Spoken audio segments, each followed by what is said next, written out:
Hey y'all, good morning or whatever. I was sitting here thinking about some stuff after I did my morning pages, and that's uncomfortable.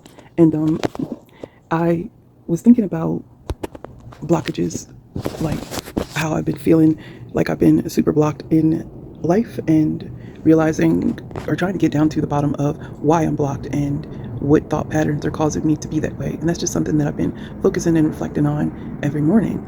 And so I realized that I am over identifying with an identity that no longer fits me. And this is a little bit like, I guess, out there, like unorthodox to say, especially given American culture. But I've been thinking a lot about, like, why do we think that we are our race?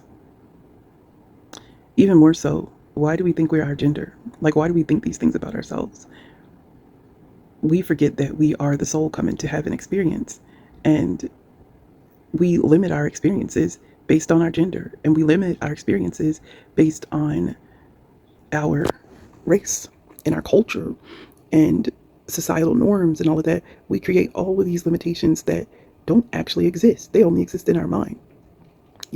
I was thinking back to, like, life in my 20s. Like, if I had to give advice to myself, if I could go back to a turning point, what would I tell myself at that age? And do you know, I had a not great childhood and a not great young adulthood until I started, like, putting my foot down and taking some power and agency in my life. And prior to that, I was very shy and very quiet and kind of like just like to myself. I've always been introverted. There's nothing wrong with that. But there is something wrong with letting people walk over you. There is something wrong with not taking up space. And so I can remember that when I was 20 years old, I was working 2.5 jobs. That's not funny, but I'm laughing at myself because this is how ridiculous I was. Two opportunities that I missed because I would not open my mouth. The first one was when I graduated high school. I was 17, and my Spanish teacher said, "You know enough. You need to go get court certified. Forget, your little retail job that you're working now. Go get court certified. Study, take the exam." And that was 20 years ago, but he was like, "You're going to be making," they start off at like $25 an hour. That was a big deal. Hell, that's like normal now, I guess, in some cases, and not totally, but it's like, that's really good money 20 years ago. And especially, as a new graduate, as an 18-year-old, I would have been if I would have done it. But I was too scared to open up my mouth and say, how do you do it? Like, do you go to the court? Do you, and the internet was a thing, but it wasn't a thing. Like, Google didn't exist. So I didn't really know how to look into it. And I didn't know anybody that looked like me that was doing it. So I wasn't getting ready to do it, right? I didn't have an example in front of me. Um, Everybody, yeah, I didn't see how it would be possible for me to do. And so I never asked. And fast forward to me being 20, I'm working these jobs and I still don't have nothing to eat. And when I say I didn't have nothing to eat, that's what I mean. Like, it was a small plate of rice and beans, and if I was lucky, an egg for protein. And sometimes, I could afford a loaf of bread, but most of the time I had about $20 for groceries or something like that a month, like, left over. I lived that far away from my job that I spent a lot of money on gas, unfortunately. And I had, you know, a car note and insurance and all the stuff to pay. And I'm 20 years old, and every job was, $8 here and $8.50 there. You know, it was not a good life. Um, and one day in the break room, I worked at this one job, Ann Taylor, actually. So some people were working there for a discount because they wanted the suits and the clothes for work and stuff like that. And there was one woman who was working her monthly shift, and she was a real estate agent. And she kind of saw that I didn't have anything to eat most days. And what's crazy is she wasn't there that often. And I had friends on staff that saw me every day just about. And I never came right out and said that I didn't have anything. They would just kind of share with me because I'm their friend and things like that. But I don't think they were aware that, like, when I go home, there's nothing to eat in my fridge. You know, um, I didn't let people know that I was that bad off. I just kept working. But anyway, let me fast forward. So one day she sees me and she's like, "You can speak Spanish?" And I was like, "Yeah." She's like, "Well, why are you working here?" And I was like, "To live." And she's just like, "No, you have too much talent. You really need to go study real estate, get your real estate license." And She was like, "Do you want half of my sandwich?" And I was like, "No, thank you," even though my stomach was saying the opposite. And she was just like, "I'm serious. You should really."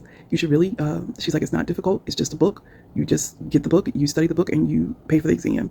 And once again, I was too embarrassed to say, "Can I get your old book so I can study it?"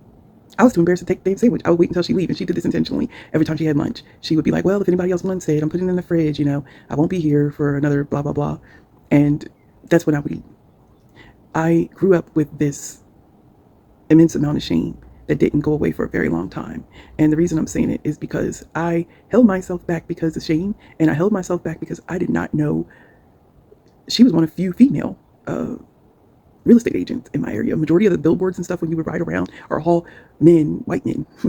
There definitely wasn't any black faces on the billboards. You know what I'm saying? I didn't know anyone that was doing it. Who was I going to ask? Who was I going to think like, okay, I'll just do what this person did? You know what I mean? And I was too afraid to open my mouth and say, "Can I get your old book?"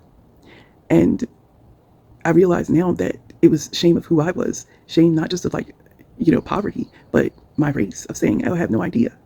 I really lived my life kind of like an orphan as a young woman, because other people I knew still lived at home, and other people I knew still, were in good ties with their family and all this other kind of stuff. Like, they could go and ask questions. I didn't have anyone, and I was too ashamed to ask anyone. I didn't think that that was normal behavior. I didn't think that it was respectable behavior.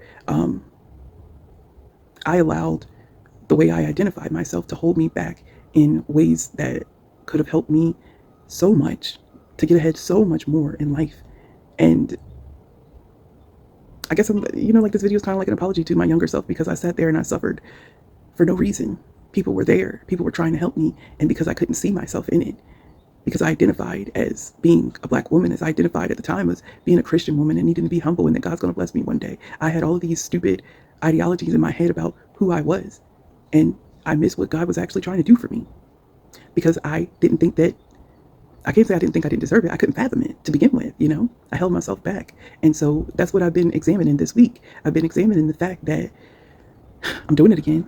I'm identifying as a sick person that's in recovery. I'm identifying as a black person that is in this place, and I can't ask for help. I can't do this. I can't do that. I'm identifying with all these things instead of saying, what is God trying to give me that I'm missing? Where are my opportunities that are, adjacent right now, but I can't see them because I'm limiting myself to these identities that don't serve me anymore. So I'm saying that to tell you, to pass it on to you. Where are you identifying with things that don't serve you, things that are not for your highest good, things that do not actually make you feel well, things that rob you of your joy? Where are you identifying with false identities? And how can you change it? Let me know in the comments.